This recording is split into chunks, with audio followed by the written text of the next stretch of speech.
Bueno, bienvenidos. La Ibero Monterrey les da la bienvenida aquí a lo que es el webinario de violencia económica de la modernidad. Este, pues básicamente les voy a explicar más o menos cómo es la dinámica. Se va a hacer un tiempo de unos 30 a 40 minutos de exposición por parte del ponente, doctor Luis Ignacio. Y al final será una sesión de alrededor de 30 minutos de preguntas y respuestas. Pues, y pueden hacer las preguntas y respuestas tanto en lo que es la opción del Q&A como en lo que es al final, se dará la oportunidad de que algunos que levantan la mano, con la opción de levantar la mano, les podemos dar el micrófono para que pues hablen y den su pregunta de forma más en vivo. Y pues básicamente así va a ser la sesión. Le paso la palabra a la directora Lucía. Hola, buenas noches a todos, bienvenidos. Forma parte, esta sesión, esta conferencia forma parte del diplomado de análisis de las causas estructurales de la violencia que se da en Ibero Monterrey, impartido por el padre Pedro, que le doy la bienvenida también, y al doctor Ignacio, y le paso de hecho la palabra al padre Pedro para que me haga favor de presentar a su gran amigo Ignacio Román. Y seguramente él conoce más rinconcitos y más detalles de Luis Ignacio. Gracias, Bueno, Pedro. muchas gracias. Buenas noches. Sí, conozco más detalles, pero bueno, esos no son para comunicar. Este, no, eh, tengo el gusto de presentarles al doctor Ignacio Román, eh, un gran amigo nuestro, digo nuestro porque es un gran amigo de los jesuitas en Guadalajara, porque hemos trabajado juntos con varios equipos y porque, bueno, pues nos conocemos y nos apreciamos. Creo que también él me aprecia. Eh,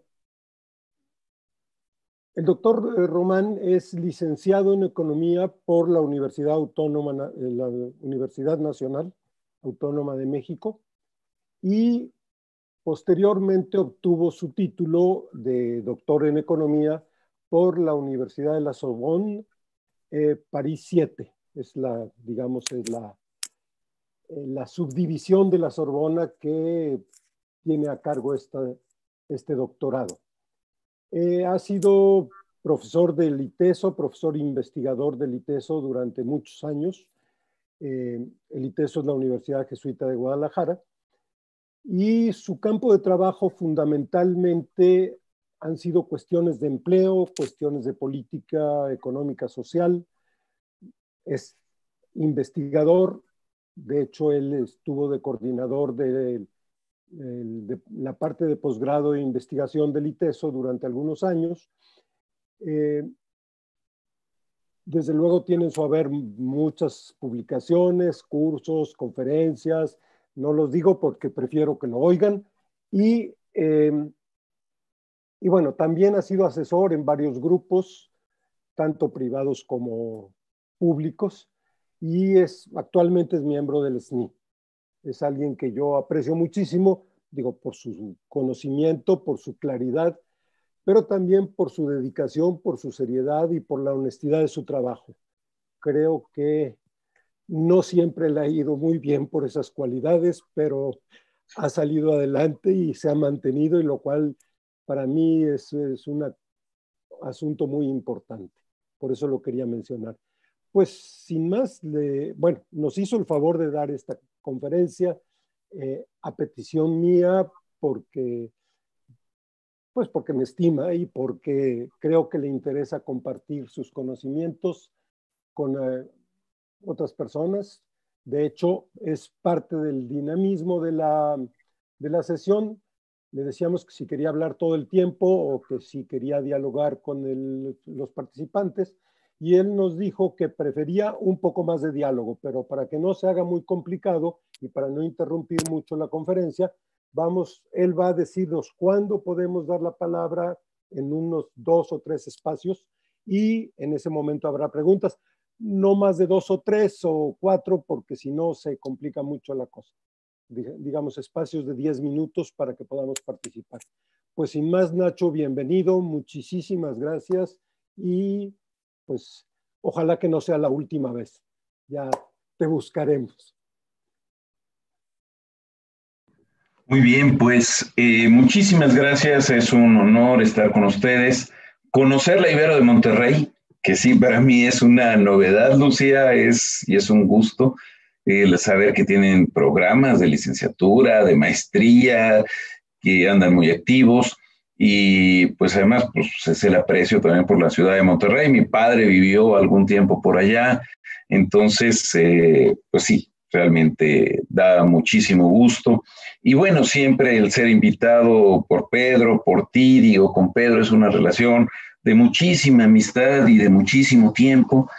Y yo le tengo una profunda admiración a Pedro, ¿no? Entonces, siempre también esto es un gusto y además el apoyo del equipo de la Ibero, de ustedes, y realmente me llamó mucho la atención. Ahora, el tema que a mí me parece como clave, digamos, entrarle a esto. No sé si puedo compartir en pantalla mi presentación. Sí me gustaría entrarle un poco a tratar de ir ubicando algunos elementos que me parece que son los que yo quisiera ir como que organizando del conjunto de las cosas que tenemos, ¿no? Yo lo que quisiera aquí ir ubicando, déjenme nada más ponerles, buscar acá en la lógica de la presentación cómo estamos. Aguántenme un instante.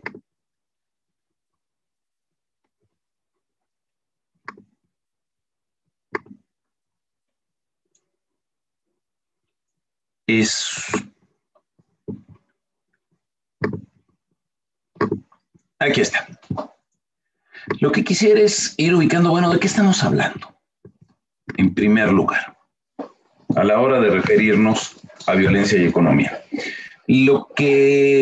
La foto que elegí para acompañar el inicio de la presentación no es un bombardeo, no es un ataque del narco, no es una lógica de nota roja de algún periódico, es finalmente el tablero del piso de remates de una bolsa de valores. Y entonces, bueno, pues ¿por qué meter como elemento fundamental de violencia un piso de remates? ¿Por qué meter como elemento fundamental de violencia el manejo de la economía? Creo que es como de los primeros puntos que quisiera empezar a referir. Hay un elemento fundamental, es ¿por qué hay violencia?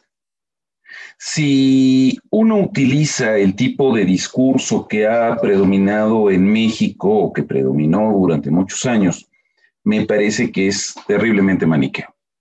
Tenemos un grupo de buenos, un grupo de malos, Mickey Mouse contra los chicos malos, y entonces evidentemente tienen que ganar los buenos. Y como los buenos somos más que los malos, entonces tenemos que emprender esa cruzada contra los malos y finalmente el bien ganará, como nos lo demuestra prácticamente cualquier película tradicional de Hollywood. Híjole, ¿de veras es todo tan sencillo, tan elemental? Yo creo que no. Si nosotros vemos que la violencia fuese determinada porque fulano de tal es violento, porque fulano de tal es el malo, entonces pues simplemente decimos, ahora sí que separemos las manzanas podridas de las buenas, tiramos las manzanas podridas y ya. Pero si nosotros empezamos a ubicar que el problema de la violencia está socialmente generado, entonces el problema se vuelve mucho más grave. El santo patrono de los políticos, un señor de nombre Tomás Moro, escribió por ahí del siglo XVI La Utopía. Y aunque todo el mundo habla de la isla de la utopía, digamos, es algo como muy conocido, en realidad la primera parte de la obra, de la novela, es una crítica, es un sarcasmo frente al sistema inglés. Y tiene la frase famosa de decir, el sistema inglés crea los ladrones para poder castigarlos. lo que muchísimos años después Cortázar diría también en algún cuento, el decir, nosotros íbamos a divertirnos el fin de semana al patíbulo porque nos encantaba ver el espectáculo que ahí se daba. En otras palabras, estamos necesitando castigar a los malos, sin darnos cuenta que sistémicamente estamos generando justamente esa existencia de los denominados malos. Esto es lo que quiero ahí ubicar de inicio y podríamos tener algunos otros elementos clave. Por ejemplo, Bauman, a la hora de hablar de la ética del trabajo, justamente señalaba cómo funcionaban las leyes de los pobres en la Inglaterra victoriana y cómo justamente con esas leyes de los pobres, a la hora de prohibir, por ejemplo, la mendicidad, lo que se obligaba era a la gente a trabajar así fuese en las condiciones más inhumanas posibles, so pena o de muerte, o bien de ir a trabajar a las workhouses, que eran lugares tan terribles que era preferible aceptar el peor de los trabajos que ir a parar a un lugar de estos en medio de una suciedad espantosa, en medio de una promiscuidad terrible, en medio de una situación de degradación humana total. Y ahí, de alguna forma, se va formando la lógica del mercado capitalista contemporáneo. En otras palabras, si eso no es violencia, yo no sé qué lo sea. Estamos hablando de un proceso de exclusión generalizada. Cuando se decía de los trabajadores que eran libres, la lógica aquella de que sale el siervo del sistema feudal para irse a incorporar a las ciudades, pues sí, van libres, pero digo, libres en el sentido de, como se diría en la iglesia, de libres de toda culpa, no tienen culpa, pues aquí están libres, pero libres de todo, libres de, no tienen nada. Lo único que les queda es pues vender su capacidad de trabajar, así sea en las formas más terribles posibles. Otro ejemplo de violencia muy claro, mucho más reciente, es el que nos da Viviane Forresté hacia fines de los años 90 en la obra del horror económico, donde se pregunta, por ejemplo, a ver, bueno, primero hace una afirmación. Dice, vivimos en un mundo que no existe. ¿Cómo está eso de que vivimos en un mundo que no existe? Y luego explica, dice, vivimos en una economía de mercado. ¿Qué es una economía de mercado? Pues una economía con arreglo a precios. Es decir, donde obtenemos aquello que requerimos pagando por eso que estamos requiriendo. Por lo tanto, necesitamos dinero. ¿Y de dónde sacamos ese dinero? Bueno, pues la base fundamental, la inmensa mayoría del dinero que obtenemos es a partir de nuestro trabajo. Por lo tanto, necesitamos trabajar para vivir. Y luego, dice Viviane Forresté, ¿pero qué es lo que ocurre si estamos ya en un sistema económico donde podemos producir cada vez más, lo que decía, por ejemplo, Jeremy Rifkin en El fin del trabajo, sin necesidad de que haya más trabajadores? Ahí nos plantea un problema enorme y que es mucho más grave ahora que estamos hablando de la cuarta revolución industrial. Podemos generar una cantidad de riqueza gigantesca que permitiría una mucho mayor satisfacción de las necesidades humanas, lo cual es maravilloso. Pero en la lógica de mercado, necesitaríamos estar trabajando por un ingreso para obtener eso. Si la base del sistema es que justamente no necesitamos más trabajo, entonces lo que estamos haciendo es que dejamos a cada vez más gente sin poder acceder a todo aquello que el sistema teóricamente sí nos daría acceso. En otras palabras, podemos vivir en una lógica de abundancia del mundo y al mismo tiempo de una creciente precariedad para la mayor parte de los habitantes de ese mundo. Es como una gran paradoja. Y luego se pregunta Viviane Forresté en El horror económico. A ver, ¿cuál es la pena que merece una persona por ser un holgazán, por decir, no quiero trabajar? Bueno, pues en una lógica jurídica no habría mayor consecuencia más que el que quede relegado y a ver, pues, ¿cómo le haces? Punto. Pero en una lógica de economía de mercado, si no tienes dinero, no comes.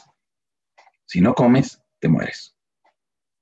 La pena es la pena de muerte por no querer trabajar. Pero ¿qué es lo que pasa cuando no se trabaja? Simple y llanamente porque no hay trabajo. Porque no hay empleo. Y entonces la gente dice, bueno, pues me voy a la famosa marginación o a la marginalidad o al sector informal. Y entonces, ¿cuál es la respuesta? Mugrosos informales, écheles a la policía. Y entonces viene otra cuestión. ¿Tiene razón el microempresario o el pequeño, el comerciante, en enojarse porque a la puerta de su local se pone una persona a vender productos pirata o fayuca o lo que sea? Pues sí, tiene razón, porque el otro está pagando impuestos, está contratando gente, le está implicando un costo. Pero a ver, ¿la culpa es del que se le pone a la puerta? Cuando no hay opción en el sistema para tener un empleo digno en una sociedad contemporánea como la mexicana.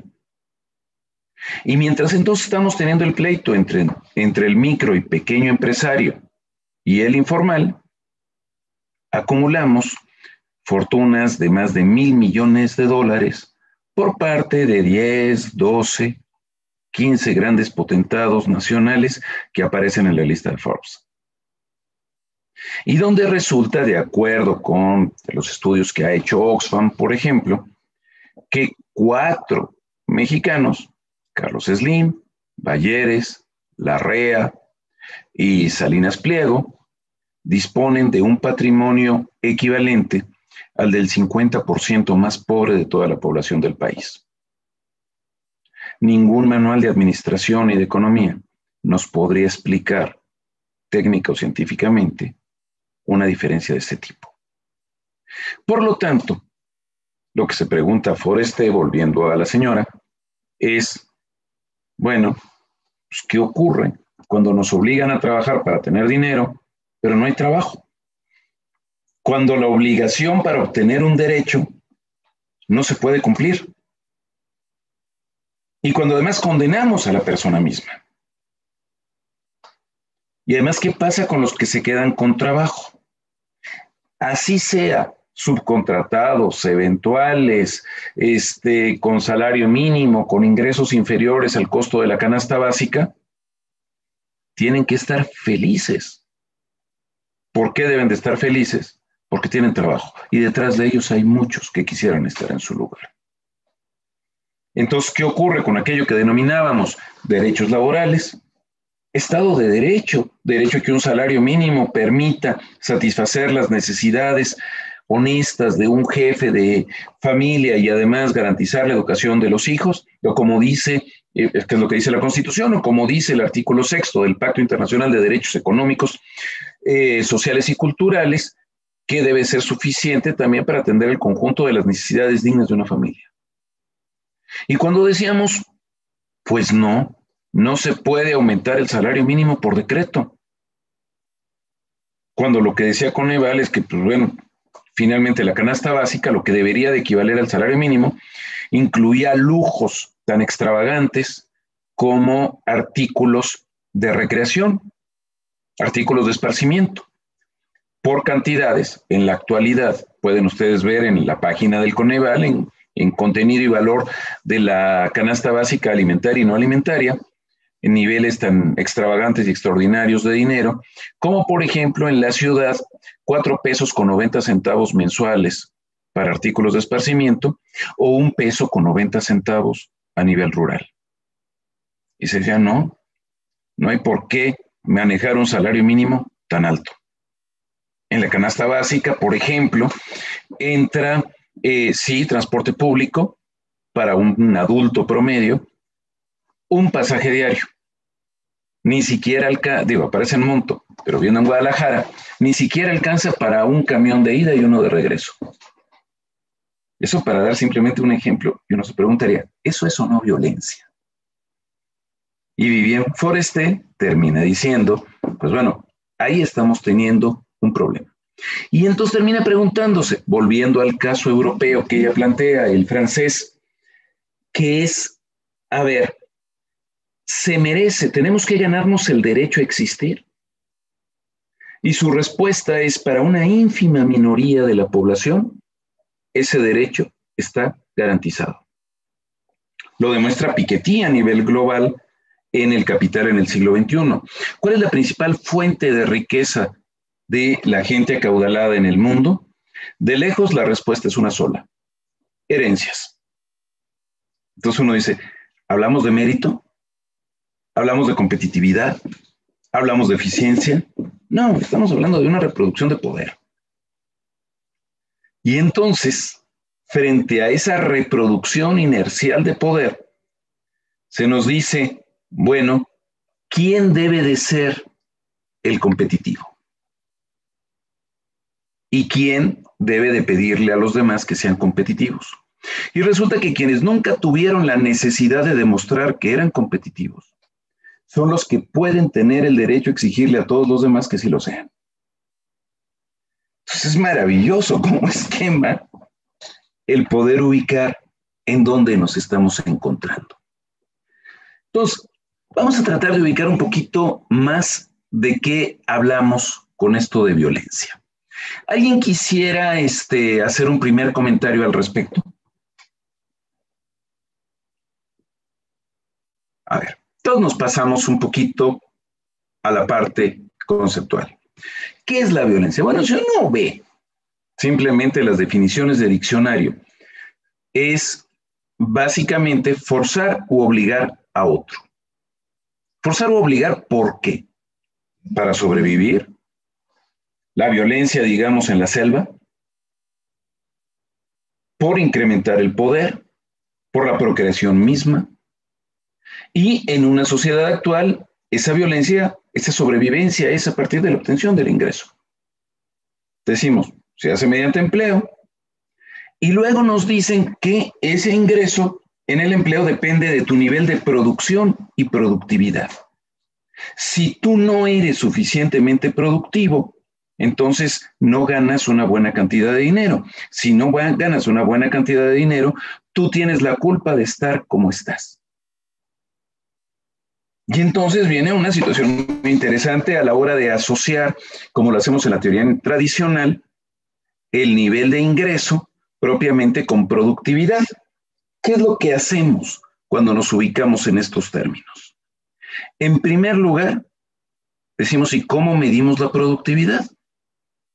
Si decimos en términos de dinero, pues es el perro mordiéndose la cola. O sea, yo gano en función de mi productividad y mi productividad está en función del dinero. Entonces, ¿qué es lo que determina qué? Y entonces decimos, si alguien que gana mucho dinero, un agente de bolsa altamente productivo, pues seguramente está creando mucho de bienes y servicios. Por ejemplo, en los mercados de derivados, bonos basura que permiten engañar a millones de gentes y crear crisis como las del 2008. Eso es altamente productivo. En cambio, ¿quién es una persona improductiva? Pues la que gana muy poquito. ¿Cuánto gana, por ejemplo, qué sé yo? Un socorrista, un paramédico, un técnico en urgencias médicas en una ambulancia que se juega todos los días 3, 4, 5 veces la vida porque se vaya a contagiar de COVID, porque vaya a haber un accidente en la ambulancia, porque pues no sabe hacer nada. Lo único que se hace es salvar la vida de los demás, jugándose la propia. Eso no es ser productivo. O lo que decía Noam Chomsky con respecto a los indígenas del Amazonas.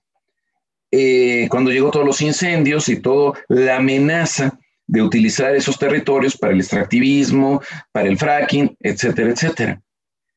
Decía Chomsky, es que esos indios, pues en realidad son una bola de inútiles.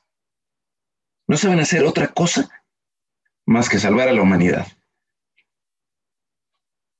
defendiendo el principal pulmón del planeta. No son productivos. La lógica fundamental en la que vivimos es la denominada teoría del derrame, la que ha estado criticando este señor con seudónimo de Francisco.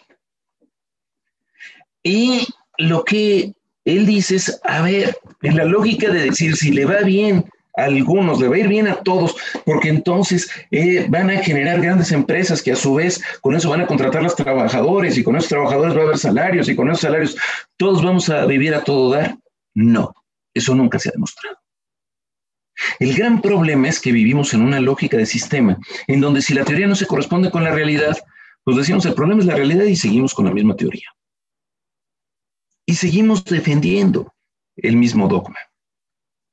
El papel de lo público, de lo que nos corresponde a todos, llámele gobierno, Estado, como quieran, en México es de los más bajos del mundo, 13%. No solamente se ingresa poco, sino que se gasta mal. Entonces se dice, como se gasta mal, entonces tendrían que ingresar menos. Entonces, si se ingresa menos, más favorecemos simplemente la ley de la selva, la ley del más fuerte. Y entonces, ¿qué hacemos? Tenemos la belleza de gobierno federal peleándose con el estatal, peleándose con el municipal por las migajas en una sociedad que se queda sin recursos para lo más elemental de la atención a la población en una situación sanitaria crítica. México tiene uno de los peores niveles de concentración del ingreso y de la riqueza del mundo. Está entre los 25 países con peor distribución del mundo. Por cierto, la gran mayoría de esos países son latinoamericanos. En la región más católica del mundo, dicho en otras palabras, en la región en que en principio deberíamos de considerar más al prójimo igualito que a uno mismo, es justamente en la región del mundo en donde tenemos mayor desigualdad. Me pregunto hasta qué punto esto nos habla de que seamos la región más hipócrita del mundo, la más desigual en los hechos y la más igualitaria en nuestro discurso como moral inicial. Estamos teniendo una sociedad en donde lo que predomina son las finanzas sobre el medio ambiente, la sociedad y la producción misma. Si ustedes se meten al portal del Banco de México, lo primero que van a leer es que por ley el objetivo esencial del Banco de México es el control de la inflación. No nos interesa distribución del ingreso, no nos interesa empleo, no nos interesa medio ambiente, no nos interesa nada que no sea el equilibrio de precios. Y esa es la mitad de la política económica total de un país. Es decir, tienen la mitad del poder de decisión en un organismo autónomo donde para ser miembro del board se necesita ser miembro de una gran institución financiera. Las relaciones laborales, hasta hace 2 años el salario mínimo era inferior al costo de la canasta básica, y esto nos genera también otra situación francamente crítica. Poder estar trabajando inclusive en el sector formal y no tener aún así ni siquiera el dinero para la adquisición de la canasta básica, con altísimos riesgos de trabajo, como tenemos en México, digo el caso del sector minero, para dar algún ejemplo. Relaciones laborales clientelares y corporativizadas, donde antes de que contrates el primer trabajador necesitas contratar a tu sindicato y le das la mochada para que no te haga huelgas o para que si no has pagado impuestos sí te emplace a huelga, porque así no puede llegar el gobierno a embargarte. Y donde México a nivel internacional aprovecha sus ventajas comparativas. ¿Cuáles son esas ventajas comparativas? Pues son ventajas estáticas. Estamos cerca de Estados Unidos, tenemos vía libre para Europa, vía libre para Asia, vía libre para América Latina, y entonces lo que aprovechamos son nuestros recursos naturales, nuestro bajo costo de mano de obra y además todos los permisos que puede dar el gobierno para que se instalen las empresas sin mayor respeto a criterios de carácter ambiental o regalándoles inclusive el terreno, diciéndoles no tienes que pagar la seguridad social, aunque la seguridad social entra en crisis, no vas a pagar luz durante determinado tiempo, no vas a... Y luego nos sorprendemos de que esas empresas paraestatales estén en déficit.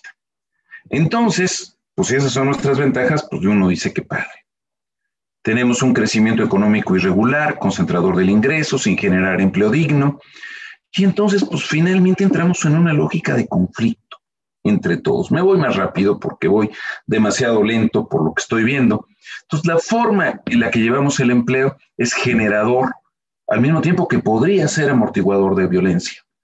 Si nosotros generamos relaciones laborales de desprecio, no nos extrañemos de que lo que recibamos sean relaciones sociales igualmente de desprecio, de ley de más fuerte de un lado y del otro.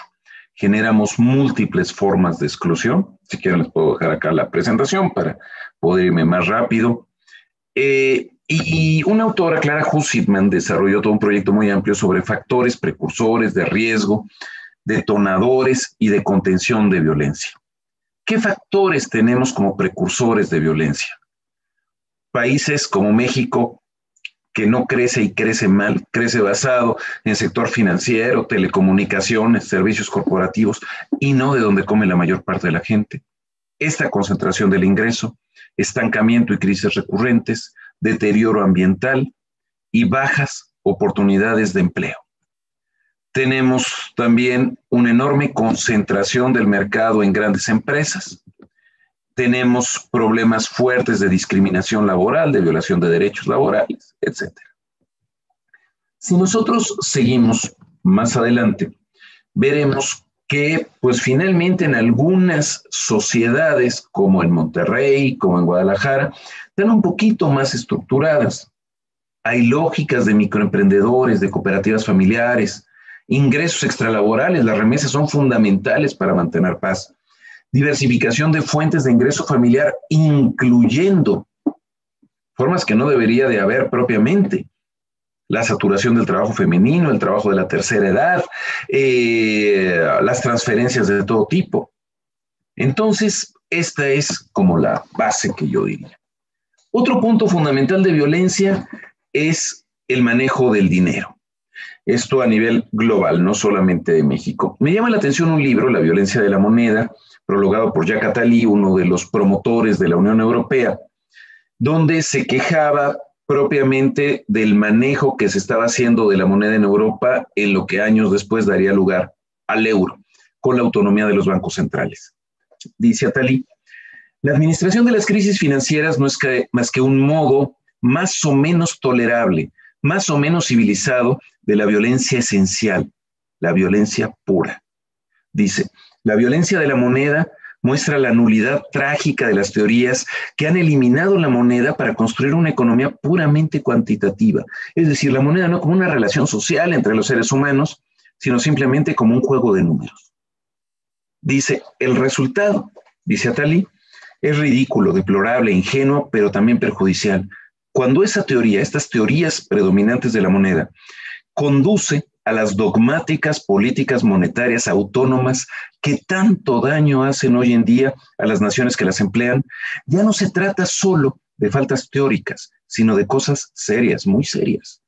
En los años que vienen, decía Attali, van a desempeñar un papel determinante en la crisis de las economías occidentales. Es lo que vimos básicamente 20 años después.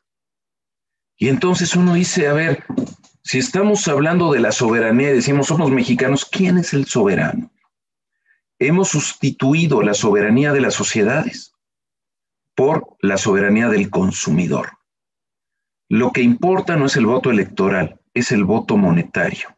Es cuánto dinero tenemos para comprar lo que tengamos que comprar. En función a eso se toman las decisiones. México, igual que la mayor parte del mundo, no somos países democráticos, somos países plutocráticos. Quien tiene el dinero es el que manda.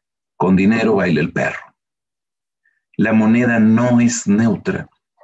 La moneda, hay agentes privilegiados con información privilegiada que pueden manejar las decisiones en favor de ellos mismos. Lo que estamos diciendo es que la lógica de la racionalidad individual en realidad es falsa. El individuo finalmente tiene que estar en función de su entorno, de determinaciones colectivas. No podemos decir simplemente qué hacemos como consumidor o como empresario o como ama de casa, si no vemos qué es lo que pasa con nuestra sociedad como conjunto. Y quien maneja la moneda, quien maneja los mercados, quien maneja las relaciones laborales, quien maneja finalmente el control económico, maneja de una forma violenta, en el caso de nuestras sociedades, la forma en la que vivimos cotidianamente. Creo que ese es el asunto fundamental a tratar. Creo que esa es la base de violencia. Si nosotros generamos condiciones de miseria, como lo planteaba Tomás Moro, que no nos extraña que en esta lógica de competitividad, donde todo es mercancía, generemos violencia mayor.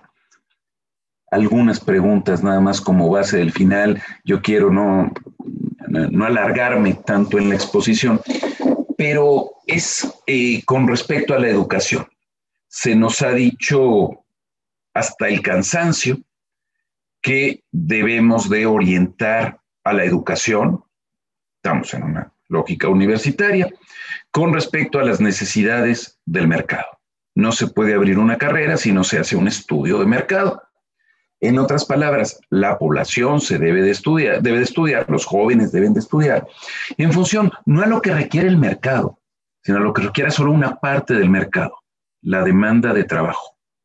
Entonces, a la hora de hacer un estudio de mercado, no hacemos un estudio de oferta, de lo que esté queriendo hacer la población, sino de lo que se pueda pagar, en dónde la gente va a trabajar propiamente en lo que estudió, cuánto va a ganar y cuáles son las condiciones que va a tener. Bueno, pues uno se preguntaría ahí, en este país, ¿sobran o faltan médicos? Evidentemente, en esta lógica de mercado, sobran. Pues sobran porque justamente si tenemos un montón de médicos en consultas de 20 pesos en las farmacias del doctor Simi, o si nosotros estamos teniendo un montón de médicos que pueden estar de representantes de farmacia o de taxistas o de lo que sea, pues es una muestra obvia de que sobran médicos. Por eso también medicina es la carrera a la que es más difícil entrar a una universidad. Es natural, es una necesidad de mercado.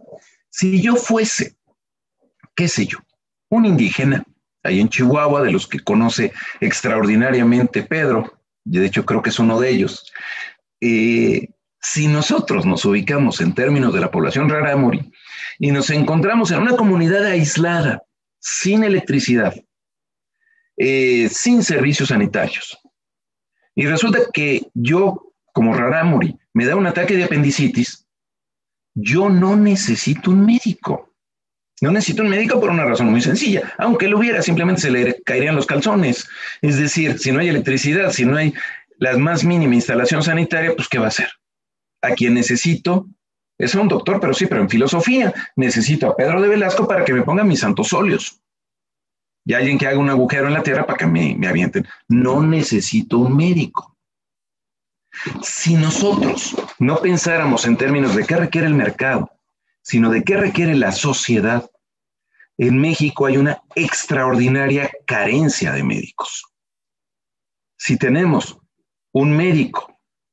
si tenemos 20 médicos por cada 10,000 habitantes, cuando la norma internacional tendría que ser de 40, y en algunos países supera los 80, estamos en una situación deplorable.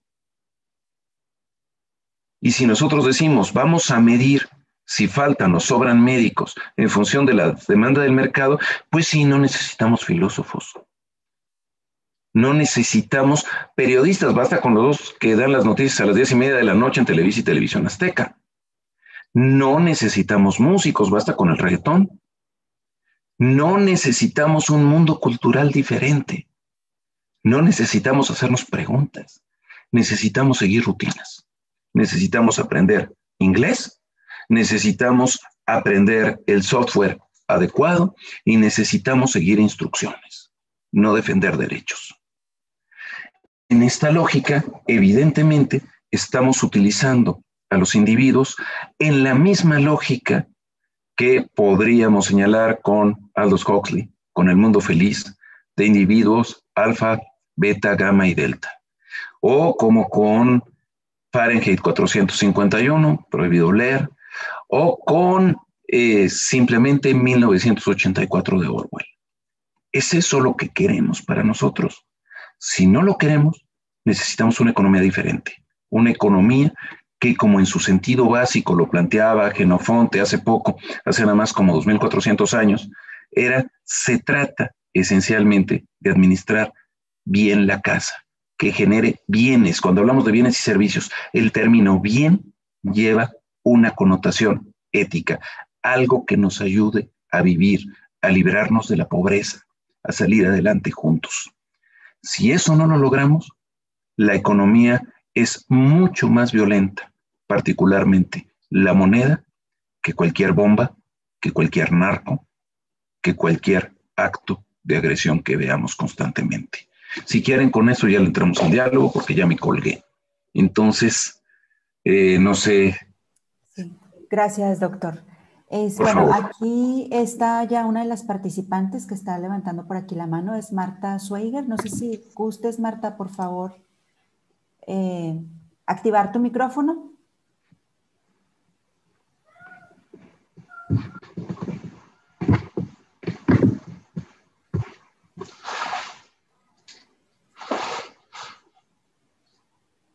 Ahora sí me oyen, perdón. Sí, escuchamos. Sí, adelante. Okay, perfecto. Buenas noches, muchas gracias. Estuvo muy interesante la plática que has dado. Gracias. Una pregunta. Yo tengo dos preguntas que siempre me he preguntado. Toda esta situación económica que se veía venir desde hace mucho, porque siempre me ha gustado pensar en todo esto y analizarlo. Una, ¿qué opinas tú de volver a un mercado, pero no un mercado como el que estamos viviendo ahorita, sino como a sociedades, microsociedades, o volver un poquito a decir, bueno, vamos a esa parte de trueque o vivir en comunidades donde se haya un tipo de trueque, algo que le dé más sentido, ¿sí?, a ese trabajo todo lo que tú hablaste? Esa es mi primera pregunta. Y la segunda, yo siempre he estado en contra de las competencias. Yo sé, hay muchos profesores que adoran las competencias, pero la base de las competencias es lo que tú dices, ¿no? Es ver qué necesito en este micro lugar y voy a generar puros, no sé, electricistas, digo, por poner un ejemplo, ¿no? Entonces, ¿por qué no volver a otro tipo? Me acuerdo, era la educación. Bueno, pues si es una persona del campo, pues que sepa cómo sembrar y cuándo son la temporada, la cosecha, ¿no? Algo así. ¿Tú qué opinas de eso? A ver, sobre la primera pregunta, yo creo que ahí está cada vez más en boga el esquema, las referencias a la economía social y solidaria, y en otros casos a la economía popular. Y a mí me parece que hay esfuerzos extraordinariamente válidos en todo ello. A ver, si nosotros volteamos a nuestro alrededor, a nosotros mismos, y vemos que necesitamos ropa, que necesitamos zapatos, que necesitamos comida, que necesitamos muebles, todo esto puede proveerse a partir de esquemas sociales y solidarios, a partir de mecanismos como la creación de monedas locales, a partir de cooperativas. Bueno, yo creo que en una muy buena parte sí se puede hacer. Y es válido hacer la referencia a ello. Pero también me parece que en una lógica de economía social y solidaria y local, pues no podríamos tener esta charla. Es decir, no podríamos tener las computadoras, no podríamos tener el Zoom, no podríamos tener un montón de elementos que se han vuelto esenciales en nuestra vida cotidiana. Entonces, a mí me parece que no puede haber una salida única en todo lo que estamos teniendo, sino poder compaginar distintas formas de organización, teniendo respeto por todas las formas de organización y no plantearse como una especie de pseudo paradigma en donde no existe más que una salida posible. Somos mucho más complejos que el decir todo se resuelve a través de una receta de cocina. ¿Necesitamos grandes empresas? Pues sí, sí se necesitan. Pero ahí yo quiero recuperar algo que sí me gusta con todo el esquema alemán, muy ligado a democracia cristiana, digamos, a la derecha alemana, si se quiere, pero muy, muy interesante, donde dice, a ver, el sistema alemán es más o menos esto. Es un sistema de libre competencia, donde lo que se dice, yo no voy a fijar precios. Los precios los determinan ustedes, el mercado. Y ustedes van a poder hacer los contratos que quieran. Van a poder comprar y vender. Esto es una economía capitalista, completamente. Nada más que para que sea economía capitalista, se requiere que no haya una o dos o tres o 10 empresas que controlen todo el mercado. Entonces, mientras que en México tenemos a la Cuauhtémoc Moctezuma y a la Modelo como el duopolio de toda la cerveza del país, resulta que en Alemania el mercado se reparte en cuando menos 500 firmas, porque está totalmente prohibida la formación de monopolios en sectores de bajo valor agregado. Tenemos empresas de alto poder económico, pero solamente en sectores que garanticen exportaciones, empleo, tecnología y cuidado del medio ambiente. Por eso el escándalo con Volkswagen cuando sacó lo del diésel, de lo contaminante que era, que fue terrible. Entonces, ahí resulta importante. Y hay otro pequeño elemento que dice el Estado alemán, así es, libre mercado, capitalismo, todo, ustedes lo fijan, yo no me meto. Nada más, se me olvidaba una cosa. De todas las ganancias que obtengan, todas, no importa quién las obtenga, yo me llevo cuando menos la mitad. Porque si yo quiero la protección del medio ambiente, eso cuesta. Si yo quiero seguro de desempleo, cuesta. Si yo quiero el mejor sistema de salud, eso cuesta. Si yo quiero el mejor sistema educativo, eso cuesta. Si yo quiero, todo eso cuesta. Y necesito tratar de captar para mí, Estado, la mayor parte posible del Producto Interno Bruto. Y eso planteado por un gobierno de derecha. Cuando aquí cualquier aumento de impuestos se plantea como ilógico. ¿Cómo se le va a ocurrir a un gobernador volver a plantear la tenencia? Pues ya no volvemos a votar por él. Y entonces más bien hay que echarle la culpa al otro. Entonces, ese tipo de elementos hay que recuperar. Pero aquí sería mucho lo que es la corrupción, ¿no? Allá también se cuida mucho eso de hay también. Yo creo que hay en todas partes, ¿no? Pero aquí desgraciadamente sí se desvía mucho, ¿no? De lo que, por eso la gente, yo pienso, ¿no? Yo pago impuestos, me da mucho coraje, pues los pago, porque sé que son pero me da mucho coraje que se los roben, sí, me da más coraje que se los roben, ¿no? Entonces, a ver, hay preguntas y hay otras personas que quieren preguntas, entonces nos seguimos a la pregunta, ¿sí? Sí. A ver, pero bueno, hay que combinar alternativas. Creo que eso es lo fundamental. Ok, gracias. No sé. Gracias. Sí. ¿Alguna otra pregunta? Aquí tenemos una pregunta dentro de lo que es preguntas y respuestas. Es por parte de Pedro Rodríguez. Él pregunta que cómo podemos romper el círculo vicioso de la riqueza del mercado. Bueno, a ver, un agente distribuidor por excelencia es el Estado. También tenemos que ubicar a la sociedad. Tenemos que formar reglas diferentes de obtención de ingresos y de transmisión de esos ingresos.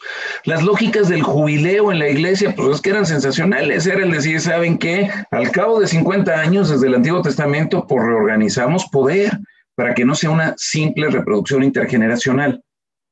Esto no se acepta en sociedades como la mexicana. Y en cuanto al papel del Estado, y voy también con lo que decía Marta, a ver, si el problema es la corrupción, enfrentemos la corrupción, pero no podemos decir muerto el perro, se acabó la rabia. O sea, si el Estado es corrupto, pues entonces acabemos con el Estado. No, pues es que imagínense lo que estamos haciendo.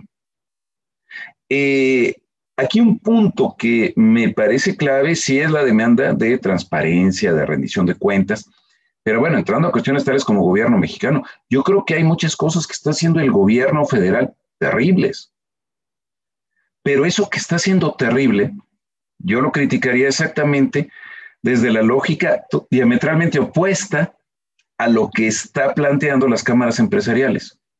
Lo terrible del gobierno es que no se haya planteado una reforma fiscal de veras. Lo terrible del gobierno es que siga manteniendo plenamente el respeto total a la autonomía del Banco de México. Lo terrible del gobierno es que siga completamente sometido a la plutocracia mexicana. Por mucho que el discurso sea aparentemente distinto. Y entonces sí, no hay dinero más que apoyar con 25,000 pesos a los más pobres, y entonces resulta que no hay lana.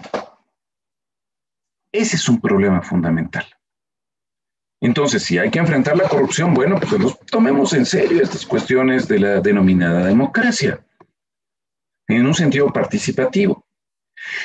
Y creo que sí es básico, entonces, plantearnos reformas de fondo, pero en un sentido distinto, completamente distinto al que hemos tenido hasta ahora. Perdón, adelante. Sí, gracias. Gracias. Por aquí hay otra, bueno, creo que es más un comentario de Rubén Rosales Cepeda. Dice, en esta parte de la violencia, a los mismos victimarios, llámese carteles del narcotráfico, en una entrevista al narcotraficante Mayo Zambada, decía, yo tengo mis negocios, pero el gobierno me obliga a traficar con drogas, ya que estas ganancias, buena parte son para ellos. Y lo ya pone, excelente ponencia. Muchísimas gracias. Y bueno, es que hay un elemento que es clave en la lógica de la violencia. A ver, vámonos de nuevo a teorías tradicionales de economía. La teoría del capital humano, tan en boga.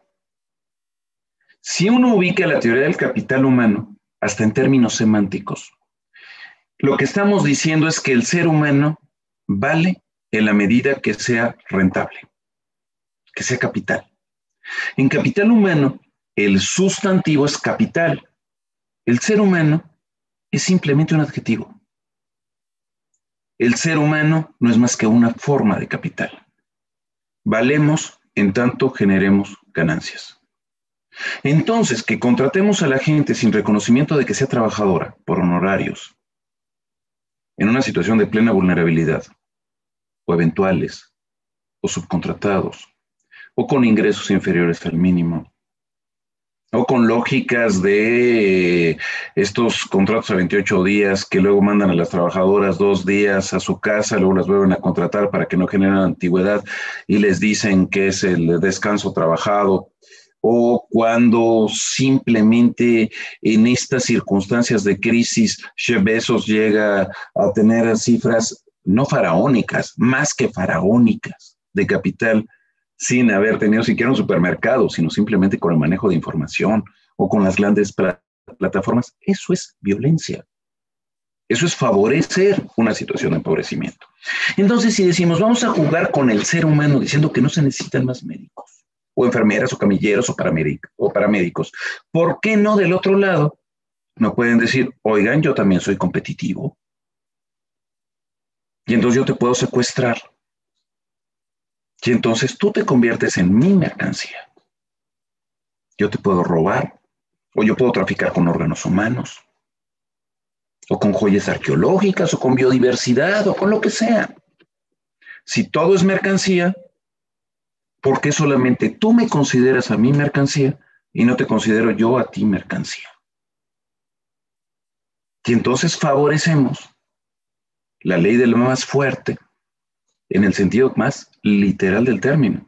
Y entonces sí se justifica narco y tráfico de armas y tráfico de lo que ustedes quieran. Si no tenemos un juego de reglas reales, no solamente escritas. Ese es el punto clave. Y no es solamente hablar de leyes y reglamentos. Un profesor, Jordi Planas, en alguna conferencia, nos decía que España, pero bueno, decía Chana pensando en Juana, es una sociedad vuduista.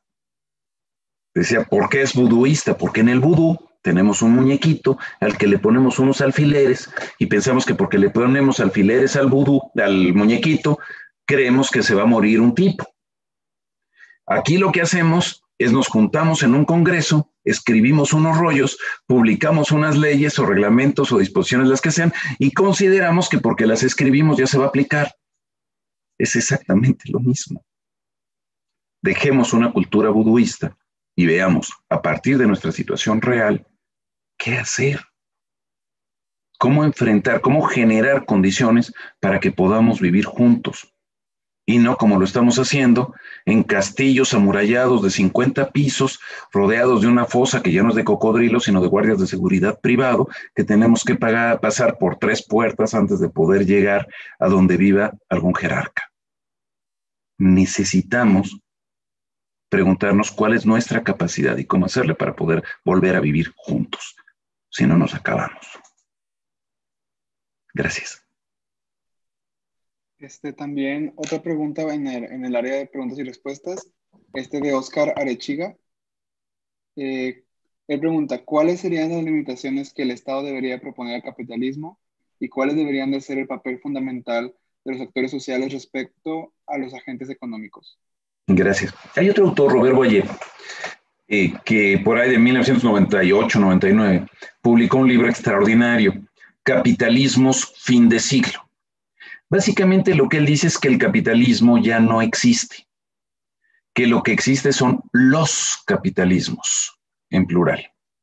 En otras palabras, que tenemos muchísimas formas de capitalismo.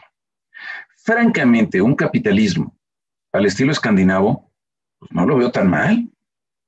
Es decir, un capitalismo que genera la mejor educación del planeta, la mejor salud del planeta, la mejor infraestructura del planeta, la mejor vivienda del planeta, siendo capitalismo, pero con un Estado fuerte, transparente, regulador y regulado, que llegó, por ejemplo, en Finlandia a castigar al primer ministro y no a propiamente a la población por la crisis del 2008, me parece correcto. Es decir, es una lógica de mercado que recupera antes que ese mercado las necesidades de la sociedad. En cambio, un capitalismo como el norteamericano, donde gente como Trump sigue teniendo una base de la mitad de la población, me parece delicadísimo. Un capitalismo como el mexicano, donde quien manda es quien tiene más dinero, me parece delicadísimo. Entonces, a ver, se puede construir un sistema más allá del nombre que le pongamos, que pueda garantizar la dignidad de la población, que la población valga por sí misma, por ser humano y no por ser capital humano. Creo que es lo que se puede buscar. Eso se puede hacer sin Estado difícilmente. Se requiere un Estado fuerte, pero Estado fuerte no significa gobierno fuerte. Estado fuerte tendría que ser un Estado con muchos recursos, pero donde el gobernante sea sometido permanentemente al escrutinio público. Esa combinación es muy rara, pero no es imposible. Podemos generar una lógica en donde los salarios que más suban sean los más bajos, en donde las regiones que más crezcan sean las más pauperizadas, en donde la principal prioridad sea realmente la sostenibilidad del planeta y de la sociedad, y en segundo lugar la distribución de la riqueza. En tercer lugar, yo diría el empleo. Hablo en términos puramente económicos, además evidentemente de la parte cultural y social. Y entonces, ¿las ganancias son buenas? Sí, pero esas ganancias quedan en un lugar posterior. ¿Se tienen que tener? Sí, pero no que todo gire alrededor de ello. Eso es lo que yo pondría como fundamental.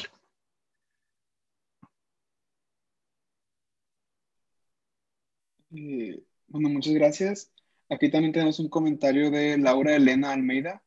Ella menciona que le agradece al padre Pedro que cumplió con creces la prometida, una ponencia extraordinaria, y agradece mucho la claridad de ideas del doctor Román. Qué amable, muchísimas gracias. Igual por el momento son las únicas preguntas que tenemos aquí puestas. No sé si alguien más quiera aportar algo o hacer una pregunta o decir algún comentario. Yo sí. Me llama la atención aquel comentario que hiciste casi en un principio, donde se nota que la diferencia en los niveles económicos se da más en Latinoamérica, justamente con culturas que tienen una religión. No sé si lo dijiste como, ¿sí? Pues me gustaría que ahondaras un poquito más en esto. A ver, sí, a mí se me hace muy paradójico. Básicamente se nos ha educado en una lógica, perdonen, en una lógica donde se nos dice todos somos iguales. Y en realidad lo creemos. Pero al mismo tiempo que decimos todos somos iguales, jugamos bajo una estructura donde se dice, a ver, yo lo que tengo es porque me lo merezco. Un poquito el self-made man de los Estados Unidos. Yo lo he logrado por mí mismo. Yo ahí, híjole, me voy a meter en campos donde soy un absoluto ignorante y a lo mejor me da mis apes Pedro después, pero me voy a ir a Aristóteles.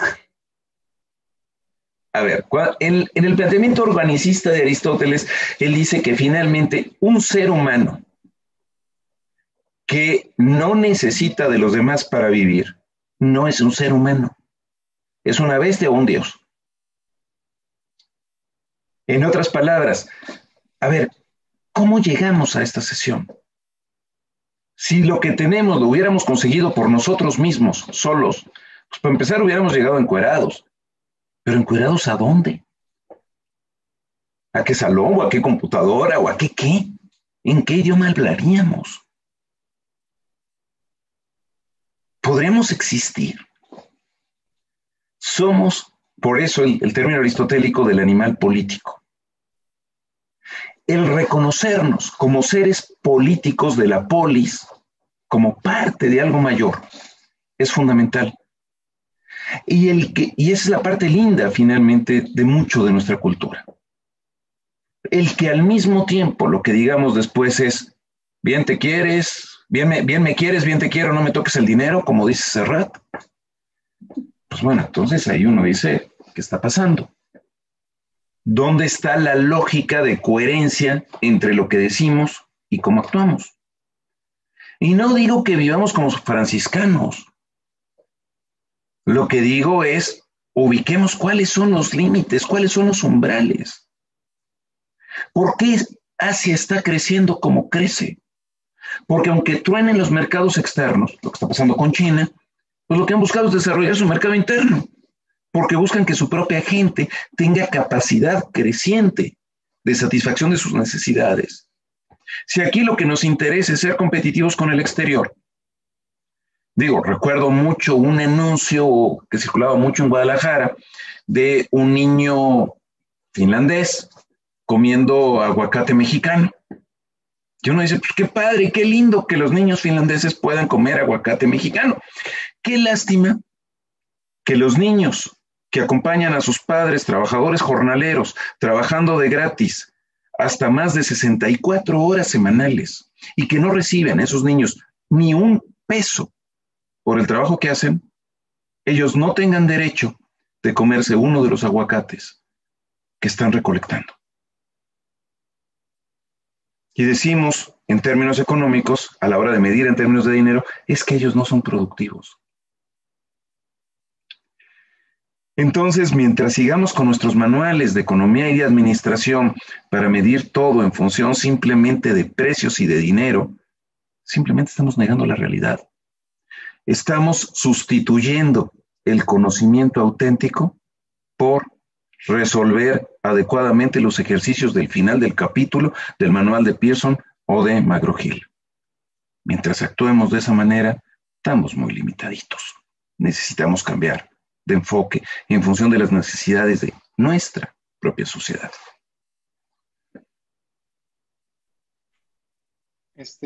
También tenemos otra pregunta aquí en el área de preguntas y respuestas por parte de José Eloy Valerio. Él pregunta que desde nuestra trinchera, ¿cómo podemos contribuir al cambio? Yo diría que en términos de argumentación, primero, quitándonos dogmas. Estamos en una lógica impresionantemente polarizada. El país, por lo pronto con nosotros, está dividido en pejes y antipejes. Y me parece que es terrible, de los dos lados. Tan creo que es importante poder desarrollar una crítica seria, de fondo y argumentada, más allá de la réplica al discurso de las mañaneras al gobierno, como al mismo tiempo me parece que es terriblemente criticable la forma en la que se cuestiona, digamos, esto defendiendo los valores del simple individualismo y de una meritocracia que en este país nunca ha existido, que ha sido simplemente juego de privilegios.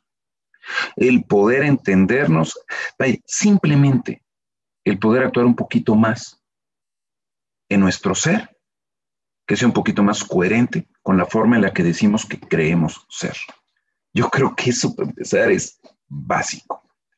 Segundo, en términos de distribución de recursos, creo que es fundamental pelear mucho más que por una participación del Estado para poder satisfacer lo que necesitamos en nuestra colonia, que se pueda trabajar para satisfacer lo que se necesita en los lugares que realmente requieren lo más elemental. Creo que es fundamental que desde las universidades podamos trabajar en favor de ese conocimiento de nuestra propia realidad y no solamente de la lógica del autor más ilustre de donde venga. Quiero cerrar ahí con esto justamente con, yo qué diré, el padre casi del estudio de la economía en México, Jesús Silva Herzog, abuelo, allá en los años 60, escribió un texto que se llamaba Homilía para futuros economistas.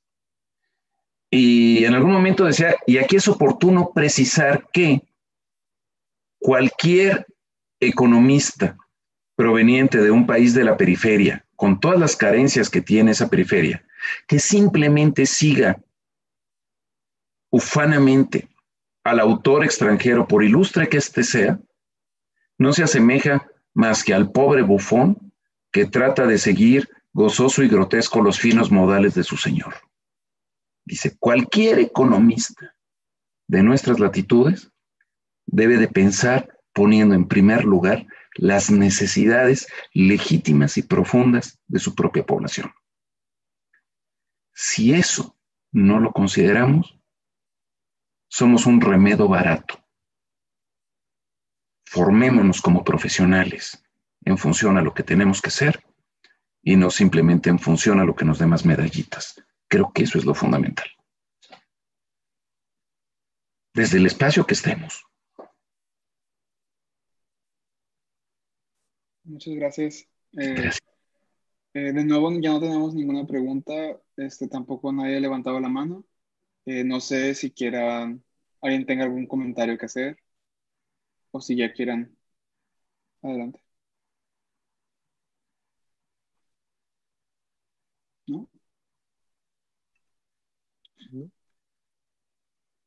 Bueno, pues yo quisiera agradecerle muchísimo a Nacho esta conferencia en que anduvo entre sermón del Papa Francisco, filosofía de Aristóteles, pero bueno, esto nos muestra una cosa muy importante, es decir, que de alguna manera nuestra realidad económica no está suelta de toda la vida social que tenemos y que precisamente uno de los grandes problemas ha sido que la hemos absolutizado, que la hemos soltado de toda la realidad social y que la hemos convertido en un fetiche ante el cual estamos muchas veces arrodillados o ante el cual queremos que estén arrodillados pueblos completos. En este sentido, bueno, pues yo quiero agradecerle mucho al doctor Román, a Nacho, que nos haya permitido escucharlo, que nos haya compartido sus puntos de vista sobre esta realidad y que, como siempre, lo haya hecho con mucha sencillez, con mucha claridad y sin estar teniendo en cuenta las demandas del mercado, sino teniendo en cuenta las necesidades de nosotros, de nuestra reflexión y pues las necesidades de compartir y de hacer más en común desde el pensamiento. Si hablamos de ponernos en común, algo muy importante es poner en común nuestras búsquedas, nuestras preguntas. creo que a veces más que nuestras respuestas. Pero bueno, aquí tuvimos una serie de respuestas que nos ayudan a hacernos preguntas y a lo mejor a cambiar y decir, ¿cómo podemos no solo crear un pensamiento común, sino una acción común que nos permita salir de estos encerramientos? Doctor, pues muchísimas gracias, te agradezco muchísimo. Corres el peligro de que te volvamos a invitar. Eso seguro, por favor. Gracias, Lucía. Gracias, Pedro. Yo también agradezco a todos los participantes y en especial a ti Luis Ignacio, que nos compartiste tan buenas reflexiones que nos quedamos con la tarea de ir pensando qué hacer para mitigar esto en nuestra pequeña parcela. Es un honor. Un gran abrazo.